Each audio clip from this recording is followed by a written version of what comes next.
Welcome to MKD education. MKD education की और एक इंटरेस्टिंग क्लास में आपका स्वागत है। दोस्तों, अभी तक जितने भी क्लासेस हम लोगों ने कवर किया है, मैं आशा करता हूं कि आप वो सब क्लासेस को देख रहे हैं, अच्छी तरह से समझ रहे हैं और जी भर के प्रैक्टिस भी कर रहे हैं। और दोस्तों, आज हम लोग जो क्लास में पढ़ने वाले हैं वो एक इंटरेस्टिंग सब्जेक्ट है, इंटरेस्टिंग टॉपिक है। We are in the advance C chapter actually.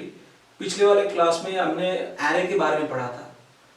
मैं आशा करता हूँ कि एरे के ऊपर जो भी कॉन्सेप्ट था हम लोगों ने सारे के सारे बेसिक कॉन्सेप्ट को कवर करने की कोशिश की थी और आज की क्लास में हम उसको थोड़ा सा और आगे ले जाएंगे।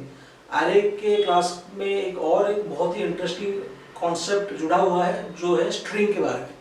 जी दोस्तों, आज की क्लास में हम लोग स्ट्रिंग जो टॉपिक है उसको कवर करेंगे और एग्जाम की पॉइंट ऑफ व्यू में देखा जाए तो इसमें से भी काफ़ी क्वेश्चंस पहले आ चुका है। तो अगर आप इसको अच्छे से कवर करेंगे तो आराम से ये आप पेपर में लिख सकते हैं, तो उसमें कुछ प्रॉब्लम नहीं है। तो without making any delay, let us start today's class. चलिए देखते हैं। दोस्तों, जो स्ट्रिंग जो कॉन्सेप्ट है वो एरे के साथ ही काफ़ी जुड़ा हुआ है। हमको एरे के ऊपर पूरा का पूरा कॉन्सेप्ट जो है हमको क्लियर होना पड़ेगा स्ट्रिंग पढ़ने से पहले। तो क्योंकि स्ट्रिंग जो है वो भी एक तरह का एरे ही है, तो एरे को लेके हम लोग आगे बढ़ रहे हैं। फिर एक स्ट्रिंग जो है वो एक स्पेशल टाइप का एरे है, तो इसी की वजह से मैं ये बोलता हूँ कि आपको पहले एरे का ऊपर पूरा का पूरा कॉन्सेप्ट क्लियर होना चाहिए, उसके बाद हम लोग स्ट्रिंग जाना चाहिए। एग्जैक्टली स्ट्रिंग है क्या? चलिए दोस्तों, हम आगे बढ़ते हैं, देखते हैं क्या है string. String is an array of characters. तो दोस्तों, आपको इस डेफिनेशन से पता चल गया होगा, स्ट्रिंग एक एरे ऑफ कैरेक्टर्स है। इसका मतलब ये भी एक एरे है, लेकिन जैसे कि मैंने बोला था, जो एरे में जो डेटा रहता है वो होमोजेनियस डेटा रहता है और एक कंटिन्यूस में रहता है। तो वहाँ पे हम लोग इंटीजर रख सकते हैं, फ्लोट, डबल, कुछ भी डेटा टाइप का रख सकते हैं। लेकिन कभी कभी सिचुएशन ऐसा आता है, हमको मान लीजिए एक बहुत ही लंबा सा नाम हमको स्टोर करना पड़ेगा, हमको पूरा का पूरा एक किसी इंसान का पोस्टल एड्रेस को स्टोर करना पड़ेगा। अगर बात करें पोस्टल एड्रेस के बारे में, तो मतलब क्या हो सकता है, उसमें बहुत से चीज़ें होंगे। उसमें कॉलोनी का नाम होगा, उसमें गली का नाम, या फिर आप बोल सकते हैं गांव का नाम, डिस्ट्रिक्ट का नाम, स्टेट का नाम। तो बहुत सारे कैरेक्टर आएंगे इसमें। किसी एक का नाम बोलेंगे तो मान लीजिए हमारे प्रधानमंत्री जी हैं नरेंद्र दामोदर मोदी, तो एक लंबा सा नाम है। तो अगर उसको हम लोग एंटर करेंगे तो उसमें भी कैरेक्टर्स बहुत से आएंगे। तो सी में ये सब के लिए एक अलग सा कॉन्सेप्ट बनाया गया है जिसको हम बोलते हैं स्ट्रिंग। तो स्ट्रिंग जो है वो एक एरे ऑफ कैरेक्टर्स है। तो एक्चुअली हम लोग कैरेक्टर बोलते किसको हैं, वो भी एक समझने वाली बात है। एरे ऑफ कैरेक्टर्स, तो सी में कैरेक्टर जो है, आप कीबोर्ड में जितने भी बटन्स देख रहे हैं दोस्तों, कुछ बटन्स है जो कि अगर देखा जाए तो अल्फाबेटिकली है, कैपिटल ए से लेके कैपिटल जेड तक कैरेक्टर हम लोग बोलते हैं किसको। एक तो है कैपिटल ए से लेके कैपिटल जेड तक, स्मॉल ए से लेके स्मॉल जेड तक। जो भी स्पेशल कैरेक्टर्स है, आप लोग अगर देखेंगे कीबोर्ड को ध्यान से देखेंगे, हम लोग का कुछ स्पेशल कैरेक्टर्स भी आते हैं। मान लीजिए और आ गया हम लोगों का ये वाला कैरेक्टर्स आ गया, स्लैश आ गया, या फिर बैकस्लैश आ गया, या फिर हम लोगों का सेमीकोलन आ गया। तो जितने भी सब कैरेक्टर्स जो हैं, तो वो ये सब कैरेक्टर जाते हैं। अगर हम नंबर्स को भी देखा जाए तो ये भी इंटीजर हो सकते हैं और कैरेक्टर भी हो सकते हैं, मैं आगे बोलूंगा। तो ये सारे के सारे कैरेक्टर हो सकते हैं। लेकिन जो हम लोग डबल कोट देते हैं किसी भी चीज लिखने से पहले, हम लोग यहाँ पे ऊपर डबल कोट देते हैं। ये वाले जो है, इनको आप कैरेक्टर नहीं ले सकते, इसको छोड़ के बाकी सब के सब कैरेक्टर हो सकते हैं। तो अगर मैं 9 लिखता हूं तो वो हो गया एक इंटीजर। अगर मैं 9 को ऐसे डबल कोट लिखता हूं तो वो बन जाएगा कैरेक्टर। तो दोस्तों, कैरेक्टर को डिफाइन करने के लिए हमको ये जो सिंबल है सिंगल कोट का, उसको उपयोग बहुत बार होता है। तो जो भी हम लोग लिखते हैं, मान लीजिए ए लिखा या फिर कैपिटल बी लिखा, तो इसको यूज कैरेक्टर को डिफाइन करने के लिए होता है। तो इसको हम लोग नहीं ले सकते, बाकी सबको हम लोग कैरेक्टर में लेते हैं कीबोर्ड में। तो इसी कैरेक्टर को अगर हम एक लिस्ट में रखेंगे, एक एरे के अंदर रखेंगे, तो वो बन जाएगा स्ट्रिंग। दोस्तों और कुछ कॉन्सेप्ट्स है यहाँ पे जो कि एक्सक्लूसिवली स्ट्रिंग के लिए ही एप्लीकेबल है। एरे के जैसे मैं बोला था, ये डेटा जो है वो कंटिन्यूअस मेमोरी लोकेशन में रहता है दोस्तों, और वहां पे एक नॉल कैरेक्टर जो है वो यूज होता है। दोस्तों ये नॉल कैरेक्टर जो है एक कॉन्सेप्ट जुड़ा हुआ है एक्सक्लूसिवली स्ट्रिंग के साथ। बाकी आरे में आप इसको ना देख पाए, लेकिन स्ट्रिंग जब का कॉन्सेप्ट आएगा ना, तो ये नॉल कैरेक्टर उसमें ऑलरेडी आएगा। दोस्तों नॉल कैरेक्टर है क्या? ये बस एक सिंबल है। इसमें ये जो सिंबल यूज किया गया है इसको हम लोग बोलते हैं बैकस्लैश। ओके, मैं आपका ध्यान फिर से व्हाइट बोर्ड की तरफ लाना चाहूंगा। ये वाला एक सिंबल भी आपको आएगा, इसको बोलते हैं बैकस्लैश। तो अगर मैं बैकस्लैश के साथ अगर 0 ऐड कर दूं तो ये बन जाता है नॉल कैरेक्टर। दोस्तों इसका क्या उपयोग है एक्चुअली? जब भी मैं एक एरे बनाता हूं, एक एरे डिक्लेयर करता हूं और इसको मैं स्ट्रिंग बनाना चाहता हूं, ये स्ट्रिंग के लिए बनाया है मैंने इसको, तो दोस्तों ये जो नॉल कैरेक्टर है वो आखिर में रहेगा। ये इंडिकेट करेगा कि स्ट्रिंग जो है आपने जो एरे बनाया है उसका ये टर्मिनेट हो गया है, ये आखिरी एंड हो गया है। तो ये एंड के पर्पस के लिए ये इंडिकेशन है कि आपका जो एरे है, आपने जो बनाया था एरे ऑफ कैरेक्टर्स, वो खत्म हो गया है। तो ये एंड के लिए इसको रखा गया है दोस्तों। तो हर स्ट्रिंग के एंड में ये नॉल कैरेक्टर आता है, या फिर यहाँ पे आप देख सकते हैं, मैं ये फिर से पढ़ के आपको बताना चाहूंगा। ए नॉल कैरेक्टर बैकस्लैश 0 इसको बोलते हैं, is added at the end of a string, जैसा मैंने अभी बोला। Hence, the size of a string array is equal to number of characters plus 1। तो एक वाला एक्स्ट्रा हम लोग ऐड करते हैं किसकी वजह से? वो नॉल कैरेक्टर की वजह से। एक एग्जांपल के जरिए मैं आपको समझाना चाहूंगा दोस्तों। मान लीजिए मैंने एक एरे मैंने बनाया है, कैरेक्टर, उस एरे का नाम मैंने दिया है नेम और स्क्वायर ब्रैकेट। दोस्तों एरे स्ट्रिंग जो हम लोग डिक्लेयर करते हैं वो बिल्कुल एरे जैसा ही है। जैसे मैंने बोला स्ट्रिंग एक एरे ही है, बस एरे का कॉन्सेप्ट को थोड़ा और आगे लेके गया है, एक स्पेशल पर्पस के लिए हम उसको यूज करते हैं। तो इक्वल टू डबल कोट में लिखा है एमकेडी एजुकेशन, और ये समीकरण हो गया। तो दोस्तों आपको इसके अंदर कितने कैरेक्टर नजर आते हैं? अगर हम गिनने की कोशिश करें तो एमकेडी 3 हो गया, और एक मैंने बीच में स्पेस दिया है। दोस्तों ये जो स्पेस है ये भी एक कैरेक्टर है। जैसा कि मैंने आपको बोला, केवल और केवल सिंगल कोड को छोड़ के बाकी कीबोर्ड में जितने भी बटन्स हैं सब एक कैरेक्टर हो सकते हैं। एक कीबोर्ड में स्पेस भी एक बटन है दोस्तों, तो वो भी कंप्यूटर जो है वो एज ए कैरेक्टर एक्सेप्ट करेगा। तो एमकेडी ये एक पहला घर, दूसरा घर, तीसरा घर, और ये वाला चौथे घर में स्पेस आ गया। तो देन एजुकेशन, और आखिर में एक नॉल कैरेक्टर बाय डिफॉल्ट ही रहेगा। दोस्तों ये आप भले ही आपको देने की जरूरत नहीं है, कंप्यूटर जो सी कंपाइलर है वो ऑटोमेटिकली उसको जब भी ये पता चलेगा कि हम लोगों ने ये स्ट्रिंग हम लोगों ने बनाया है, तो ये ऑटोमेटिकली ये बाय डिफॉल्ट तो अपने यहाँ भी बैकस्लैश 0 डाल देता है। ये यूजर को डालने की जरूरत ही नहीं है। तो जब भी मैं एक स्ट्रिंग को डिक्लेयर करता हूं तो बैकग्राउंड में, बैकस्टेज में, कंप्यूटर के अंदर ऑटोमेटिकली सी कंपाइलर क्या करता है, ये एक ऐसा स्ट्रिंग वाला एरे बना देता है।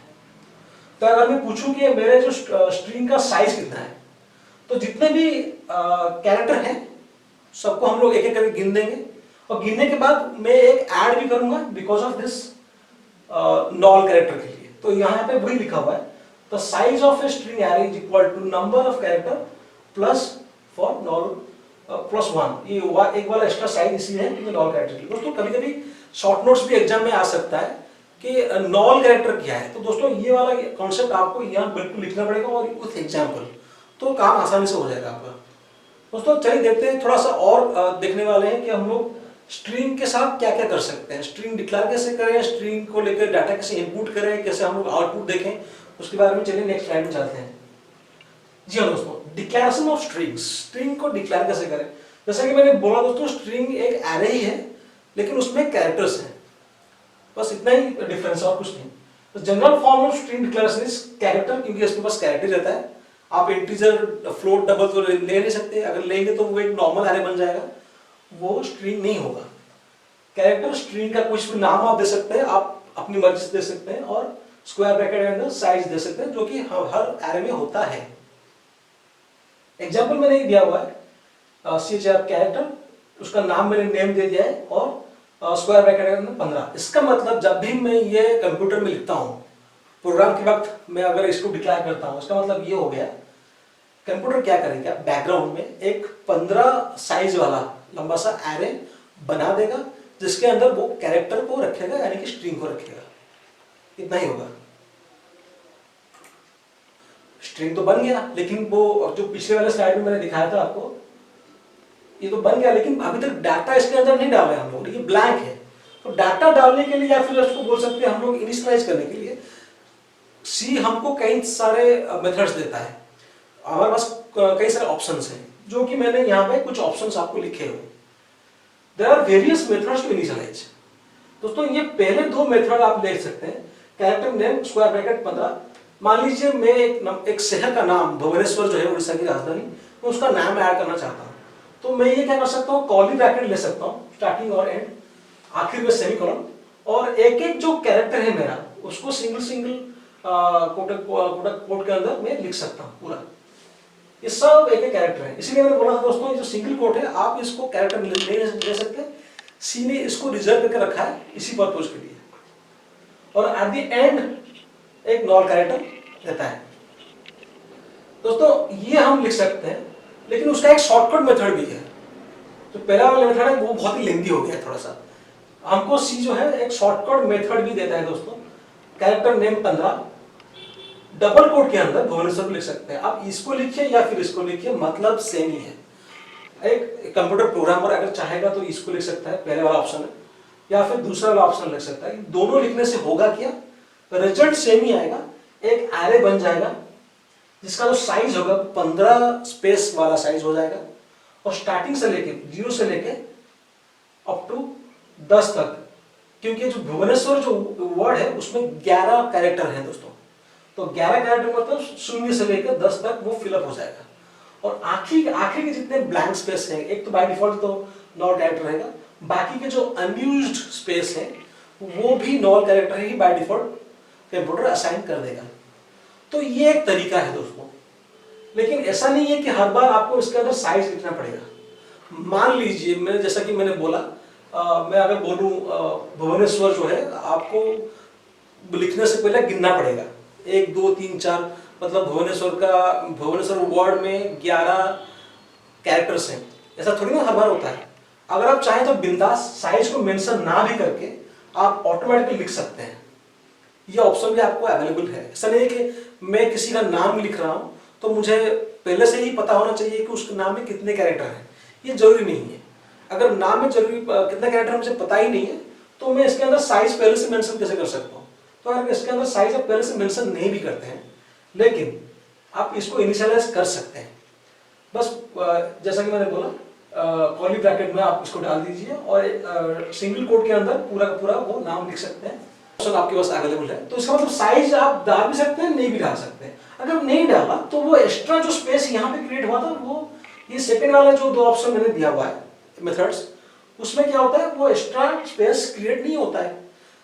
सी कंपाइलर को पता चल जाएगा कि आप ये वाला कैरेक्टर डालना चाहते हैं, तो वो ऑटोमेटिकली क्या करेगा, ये जो भुवनेश्वर में वो आपके लिए गिन देगा, और गिनने के बाद उसको पता चल जाएगा कि इसमें 11 कैरेक्टर हैं। तो वो क्या करेगा, एक एरे बना देगा। और सॉरी, मैंने यहाँ पे एम्प्टी एजुकेशन लिख दिया है, तो मतलब यहाँ पे क्या करेगा, यहाँ पे इतना तक ही लिखेगा और ये वाला एक्स्ट्रा स्पेस वो नहीं बनाएगा। बस इतना ही है इसमें। अभी देखते हैं दोस्तों, हम लोग स्ट्रिंग को देखेंगे कैसे, जो डाटा मैंने डाला उसको मैं आउटपुट कैसे देखूं उसको। दोस्तों आउटपुट के लिए भी हमारे पास जो सी में बहुत सारे ऑप्शंस हैं, कुछ फंक्शंस हैं जो कि ऑलरेडी प्री डिफाइंड है। There are various methods to see the strings using printf. जैसे कि प्रिंटफ दोस्तों आप लोगों ने पहले भी पढ़ा होगा, अभी तक तो नॉर्मली सी का एक फंक्शन है, प्री डिफाइंड फंक्शन है। जो भी हम लोग डेटा देते हैं, हम लोग आउटपुट देखने के लिए या फिर कोई भी स्टेटमेंट को प्रिंट करने के लिए आउटपुट स्क्रीन में हम लोग प्रिंटफ का यूज करते हैं। दोस्तों यहाँ पे जो फॉर्मेट हम लोग यूज करेंगे वो %s है। नॉर्मली आपको याद होगा कैरेक्टर के लिए हम लोग पर्सनल सी यूज करते थे प्रिंट के लिए, लेकिन क्योंकि स्ट्रिंग एक स्पेशल तरह का एक वो एरे है, तो उसके लिए हम लोग पर्सनल एस यूज करेंगे। जब हम लोग पर्सनल एस यूज करेंगे तो कंपाइलर को ऑटोमेटिकली पता चल जाएगा कि ये स्ट्रिंग है। जैसा कि हम लोगों ने प्रीवियस क्लासेस में आप लोग करते थे कि इंटीजर के लिए पर्सनल डी लिखते थे, कैरेक्टर के लिए पर्सनल सी लिखते थे, फ्लोट के लिए पर्सनल एफ लिखते थे। तो जो जो डाटा टाइप्स था उसके लिए जो फॉर्मेट थे हम लोग डिफरेंट हम लोग लिखते थे। तो the format personal s can be used to display an array of character that is terminated by the null character. The example printf personal s name, ये मैंने एग्जांपल दिया है दोस्तों। इसके ऊपर हम लोग एक प्रोग्राम भी करेंगे और देखेंगे कि कैसे हम लोग डेटा इनपुट दे रहे हैं और आउटपुट देख रहे हैं, ठीक है ना। तो this statement can be used to display the entire content of the array name. हम लोग array नेम के अंदर जो भी स्ट्रिंग के अंदर जो भी नाम होगा वो प्रिंट हो जाएगा। दोस्तों स्ट्रिंग की एक अच्छी बात यह है कि यहाँ पे हमको कुछ एक्स्ट्रा प्री डिफाइंड फंक्शंस मिल जाते हैं जो कि हम लोग दूसरे कहीं पे यूज नहीं कर सकते हैं, लेकिन स्ट्रिंग के केस में यूज कर सकते हैं। जैसे कि पुट्स और पुटचार, PUTS और ब्रैकेट के अंदर है और PUTCHAR पुटचार, ये दोनों हम लोग यहाँ पे यूज कर सकते हैं। ये वाला जो स्पेशली फंक्शन जो है जो कि स्ट्रिंग के लिए ही डेवलप किया गया है दोस्तों। आप लोग बाकी जो दूसरे एरे के लिए हम उसको यूज नहीं कर सकते हैं दोस्तों, ये स्ट्रिंग के लिए यूज स्पेशली बनाया गया है। इसको हम लोगों ने नहीं बनाया, जब जो सी प्रोग्राम जो लिखा गया है, जो कि हमारे महान प्रोग्रामर जो थे डेनिस रिचे जिन्होंने सी को डेवलप किया है, उसके बाद भी सी के कई रिवोल्यूशन हुए, सी जो है लगातार डेवलप होता गया। तो ये प्री डिफाइंड है, उसके अंदर पहले से ही लाइब्रेरी फंक्शन में ये अवेलेबल है, आपको बस इसको यूज करना है और कुछ नहीं। दोस्तों पुट्स जो है हम लोग इसको यूज करते हैं, बस इसका बहुत ही आसान है। मान लीजिए कैरेक्टर नेम एमकेडी एजुकेशन, ये मैंने एक स्ट्रिंग बना दिया है और बस मैं लिख दूंगा पुट्स नेम, मतलब ये कैरेक्टर जो स्ट्रिंग का नाम है ना, बस ब्रैकेट के अंदर मुझे डालना है। तो ऑटोमेटिकली इस जो स्ट्रिंग के अंदर जो भी मैंने लिखा है कैरेक्टर, जो भी नाम मैंने लिखा है वो ऑटोमेटिकली प्रिंट हो जाएगा। बस सिंपल है। आप चाहें तो प्रिंट करने के लिए प्रिंटर यूज कर सकते हैं, अगर आप चाहें तो प्रिंटर यूज ना भी करके पुट्स ब्रैकेट के अंदर वो जो स्ट्रिंग का नाम है बस उस नाम को लिख दीजिए, वो स्ट्रिंग के अंदर जो भी नाम होगा वो ऑटोमेटिकली आउटपुट में आ जाएगा। एक और थर्ड ऑप्शन है वो है पुटचार। दोस्तों it is a C library function which writes on output a character value. दोस्तों अगर जो स्ट्रिंग है वो ज्यादा लंबा नहीं है, बस एक ही कैरेक्टर है, तब पुटचार यूज होता है नॉर्मली। तो सिंगल कैरेक्टर प्रिंट करने के लिए नॉर्मली यूज होता है, इसीलिए इसको ज्यादा यूज नहीं किया जाता है, लेकिन ये वाला फंक्शन ऑलरेडी सी लाइब्रेरी फंक्शन में है। तो अगर मैं लिखता हूँ एक स्ट्रिंग बनाता हूँ कैरेक्टर CHA, इसमें दोस्तों सब बस एक छोटा सा स्ट्रिंग है जिसमें एक ही घर है, वो वाला A है और एक बड़ा नॉन कैरेक्टर होगा। तो पुटचार CH का मतलब है बस वो वाला A वाला प्रिंट हो जाएगा।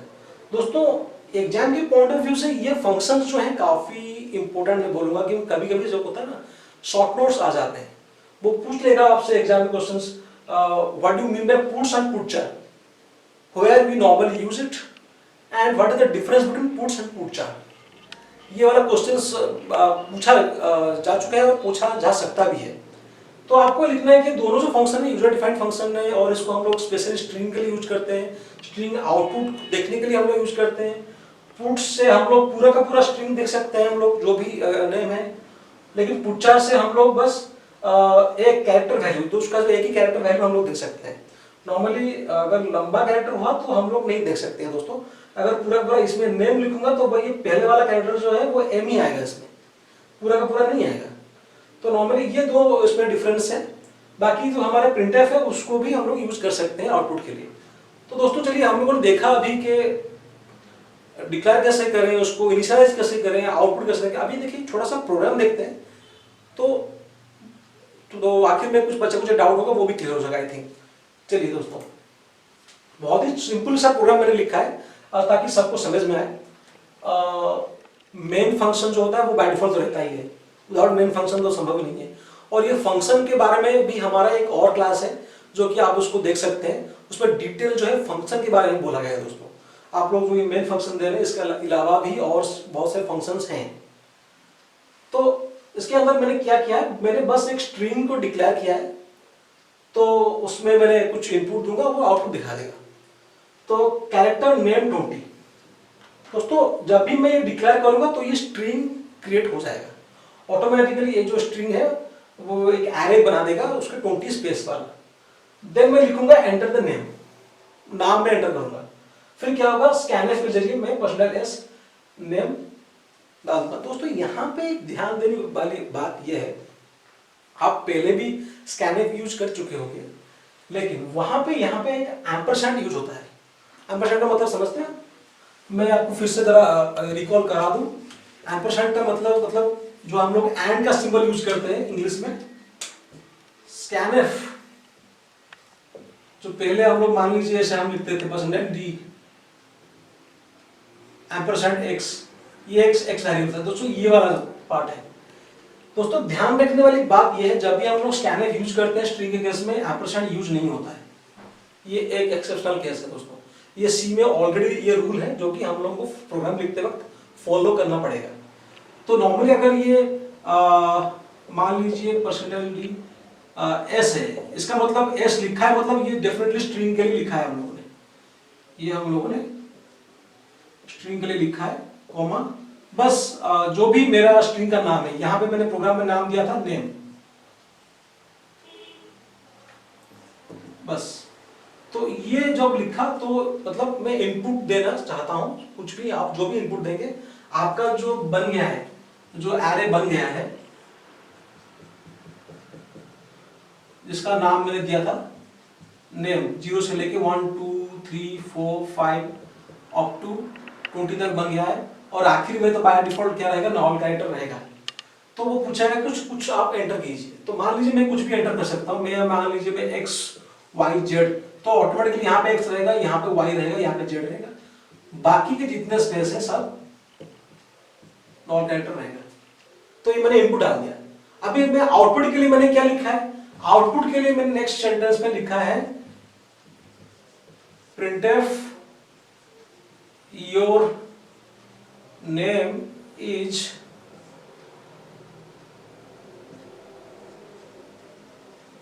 नेम, मतलब जो भी नाम होगा उसके नेम के जो स्ट्रिंग के ऊपर आ जाएगा। तो आउटपुट मेरा क्या निकलेगा, योर नेम इज XYZ। ये जो नेम के अंदर जो स्ट्रिंग के अंदर जो स्ट्रिंग था ना, जो नाम था ना, वो आ जाएगा ऑटोमेटिकली। यहाँ पे दोस्तों ये बात है, मैं चाहूँ तो प्रिंटफ में जगह लिख सकता हूँ, या फिर मैंने जो अभी आपको बोला था जो पुट्स फंक्शन था, मैंने अभी कुछ ही देर पहले बोला था आपको पुट्स वाला फंक्शन, मैं अगर पुट्स लिख के इसके अंदर नेम लिख दूं, एक मिनट, या तो ये भी इसी तरह ही काम करेगा, सेम आउटपुट ही आएगा। बस मेरा लिखने का तरीका ऊपर डिपेंड करता है कि मैं आइदर ये वाला फंक्शन यूज कर सकता हूँ, या फिर मेरे पास ये स्ट्रिंग का स्पेशलाइज्ड फंक्शन है उसको भी यूज कर सकता हूँ। दोस्तों स्ट्रिंग के ऊपर जैसे मैंने बोला, हमको कुछ ऑलरेडी स्पेशलाइज्ड फंक्शंस दिए गए हैं जिसको हम लोग बोलते हैं स्ट्रिंग हैंडलिंग फंक्शंस। वो फंक्शंस केवल और केवल आप स्ट्रिंग के लिए यूज कर सकते हैं दोस्तों। तो कभी कभी एग्जाम में दोस्तों ये भी आता है कि स्ट्रिंग हैंडलिंग फंक्शंस क्या क्या है, आप उसके ऊपर एक शॉर्ट नोट लिखिए, या फिर पूछ लेते हैं स्ट्रिंग हैंडलिंग, जैसे मैंने बोला कि पुट्स और पुटचा के ऊपर बोल देगा, तो वैसा भी हो सकता है। तो हमको उसके ऊपर थोड़ा सा आइडिया होना चाहिए। उसके ऊपर प्रोग्राम्स तो थोड़ा हायर लेवल के हैं, लेकिन उसके बारे में हमको पता होना चाहिए। लेकिन आप जब हायर सेमेस्टर में जाएंगे तब उसका यूज आपको ज़्यादा करने को मिलेगा। जी हाँ दोस्तों, अभी देखिए हम लोग स्ट्रिंग हैंडलिंग फंक्शंस के ऊपर थोड़ा सा ध्यान देखिए लगाएंगे। यहाँ पे 4-5 फंक्शंस हैं जो कि नॉर्मली कॉमन है बहुत ही, और इसके ऊपर एग्जाम के क्वेश्चंस आने के काफ़ी चांसेस हैं दोस्तों। ये वाला एक आ गया strcat, स्ट्रिंग CAT, कैट। दोस्तों याद रखने का बहुत ही आसान तरीका है। कैट मतलब this function concatenates two string together. दोस्तों कॉन्कैटिनेट का मतलब होता है जॉइन करना। अगर आप डिक्शनरी का मीनिंग ढूंढेंगे तो उसका मतलब होता है जॉइन करना, कॉन्कैटिनेट्स और जॉइन स्ट्रिंग्स टुगेदर, दो स्ट्रिंग को जॉइन करता है। तो मान लीजिए मैंने लिखा है एक वाला स्ट्रिंग में न्यू, एक वाला स्ट्रिंग में डेली। मैं चाहता हूं कि न्यू और डेली साथ में आ जाए, न्यू डेली हो जाए, कंबाइन करना है मुझे, दो अलग अलग नाम को जोड़ना है। दोस्तों मान लीजिए दो स्ट्रिंग है और मैं लिख रहा हूं strcat ब्रैकेट में स्ट्रिंग 1 कॉमा स्ट्रिंग 2। तो बैकग्राउंड में दोस्तों होगा क्या, बैकग्राउंड में दोस्तों क्या होगा, ये इसका जो है न्यू, स्ट्रिंग 1 में तो न्यू है और ये जो है डेली है, स्ट्रिंग 2 में क्या है डेली वाला कैरेक्टर है, ये दो को ये जॉइंट कर देगा। तो ये बन जाएगा क्या, ये बन जाएगा न्यू डेली, एक नया कैरेक्टर बन जाएगा जो कि दो कैरेक्टर को मिला के आ जाएगा। लेकिन जो नया वाला कैरेक्टर बनेगा दोस्तों, ये रहेगा कहाँ पे, ये स्ट्रिंग 1 में ऑटोमेटिकली रह जाएगा दोस्तों। ये अगर हम चाहें तो किसी तीसरा स्ट्रिंग बना के इसके अंदर रख सकते हैं, लेकिन अगर हम लोग कुछ डिक्लेयर नहीं करेंगे ना, कुछ ऐसा एक्शन नहीं लेंगे, तो ये दोनों को जॉइन करके फर्स्ट वाले स्ट्रिंग में ही रख देगा। तो उसके ऊपर थोड़ा सा डिपेंड करता है, वो अगर वो स्पेस सफिशिएंट नहीं होगा तो आधा अधूरा स्टोर होगा, अगर स्पेस सफिशिएंट है, पूरा का पूरा इसके अंदर ब्लैंक स्पेसेस भी है, तो फिर आराम से रह जाएगा दोस्तों। लेकिन ये जो फंक्शन है दो स्ट्रिंग को मिलाने के लिए है दोस्तों। तो जो नेक्स्ट वाला है दोस्तों वो है strcmp, दो स्ट्रिंग को कंपेयर करने के लिए दोस्तों। ये cmp से आप अनुमान लगा सकते हैं, तो एग्जाम में कंफ्यूज होने की जरूरत नहीं है दोस्तों। जैसे का मतलब कैट का मतलब है कॉन्कैटिनेट या फिर जॉइन, cmp का मतलब होता है कंपेयर करना, दो स्ट्रिंग है उनको कंपेयर करता है, क्या वो एक है या फिर अलग अलग है, ठीक है ना।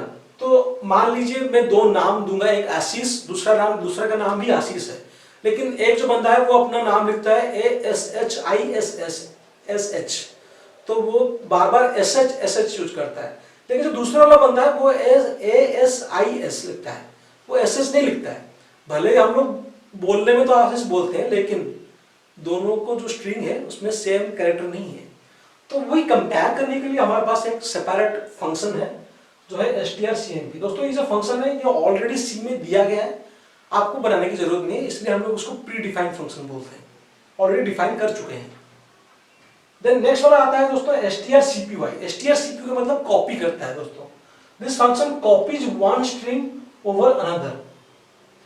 तो दोस्तों मान लीजिए दो स्ट्रिंग है, स्ट्रिंग 1 स्ट्रिंग 2, अगर मैं लिखता हूँ strcpy तो क्या होगा दोस्तों, तो स्ट्रिंग 1 के जितने भी हैं वो स्ट्रिंग 2 के अंदर चले जाएंगे, दो उनको कॉपी, एक का कंटेंट दूसरे में अंदर कॉपी हो जाएगा दोस्तों।